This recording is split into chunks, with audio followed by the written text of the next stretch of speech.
Hello hi welcome to CAD NEST YouTube channel. So ನಾನು Sagar. Previous ಸೆಕ್ಷನಲ್ಲಿ ನಾವೇನು ನೋಡಿದ್ವಿ ಅಂದರೆ ಸೂಪರ್ಸ್ಕ್ರಿಪ್ಟ್ ಆ್ಯಂಡ್ ಸಬ್ಸ್ಕ್ರಿಪ್ಟ್ ಬಗ್ಗೆ ನೋಡಿದ್ವಿ ಅಲ್ವಾ. ಸೊ ಈ ಸೆಕ್ಷನಲ್ಲಿ ನಾವೇನು ನೋಡೋಣ. ಫಸ್ಟು ಸೂಪರ್ಸ್ಕ್ರಿಪ್ಟ್ ಆ್ಯಂಡ್ ಸಬ್ಸ್ಕ್ರಿಪ್ಟ್ ಬಗ್ಗೆ ತಿಳ್ಕೊಂಡಿದ್ವಿ. ಸೊ ಆಮೇಲೆ ಬಂದು ಇವಾಗ ನಾವು ಸ್ಟೂಡೆಂಟ್ ಮಾರ್ಕ್ ಶೀಟ್ನ ರೆಡಿ ಮಾಡ್ಕೊಂಡಿದ್ದೀನಿ. ಸೊ ಇಲ್ಲೇನಿದೆ ಅಂದರೆ ನನಗೆ ಟೋಟಲ್ ಅಂತ ಒಂದು ಆಪ್ಷನ್ ಇದೆ, ಆವ್ರೇಜ್ ಅಂತ ಒಂದು ಆಪ್ಷನ್ ಇದೆ, ಮಿನಿಮಮ್ ಅಂತ ಒಂದು ಆಪ್ಷನ್ ಇದೆ, ಮ್ಯಾಕ್ಸಿಮಮ್ ಅಂತ ಒಂದು ಆಪ್ಷನ್ ಇದೆ, result and grade. So first ಬಂದು ನಾವು ಟೋಟಲ್ನ ನೋಡ್ಕೊಳ್ಳೋಣ.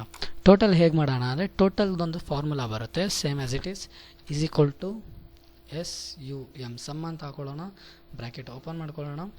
ಸೊ ಈ ಥರ ಇವಾಗ ನಾವು ಏನು ಮಾಡಬೇಕು ಅಂದರೆ ನಾವು ಸೆಲ್ಸ್ನ ಸೆಲೆಕ್ಟ್ ಮಾಡ್ಕೋಬೇಕು. ಲೈಕ್ ದಿಸ್ ಸೆಲ್ಸ್ನ ಸೆಲೆಕ್ಟ್ ಮಾಡಿಕೊಂಡು ಬ್ರ್ಯಾಕೆಟ್ನ ಕ್ಲೋಸ್ ಮಾಡ್ಕೊಳ್ಳೋಣ. ಬ್ರ್ಯಾಕೆಟ್ನ ಕ್ಲೋಸ್ ಮಾಡ್ಕೊಂಡು ಏನು ಮಾಡೋಣ, ಎಂಟರ್ ಮಾಡ್ಕೊಳ್ಳೋಣ.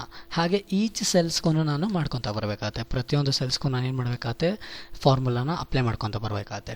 ಸೊ ಫಾರ್ಮುಲಾನ ಏನಕ್ಕೆ ಅಪ್ಲೈ ಮಾಡ್ತೀವಪ್ಪ, ನಾವು ಹಾಗೇ ಕ್ಯಾಲ್ಕುಲೇಟು ಮಾಡ್ಬೋದು ಅಂತ ಹೇಳ್ಬೋದಲ್ವಾ.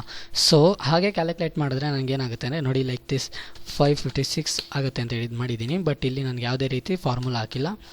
ಇಲ್ಲೇನು ಮಾಡ್ತೀನಿ ಅಂದರೆ 68 ಹಾಕ್ತೀನಿ.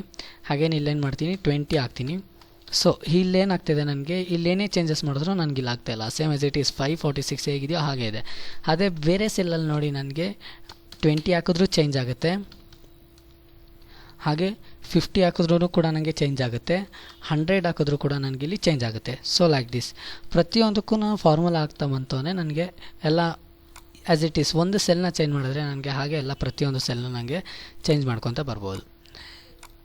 ಓಕೆ, ಈ ವಿಡಿಯೋ ಇಷ್ಟ ಆಗಿದ್ರೆ ಲೈಕ್ ಮಾಡಿ, ಕಮೆಂಟ್ ಮಾಡಿ. ಇನ್ನು ನಮ್ಮ CAD NEST ಯೂಟ್ಯೂಬ್ ಚಾನಲ್ಗೆ ಸಬ್ಸ್ಕ್ರೈಬ್ ಆಗಿಲ್ಲ ಅಂದರೆ ಸಬ್ಸ್ಕ್ರೈಬ್ ಆಗಿ. Thank you, have a nice day.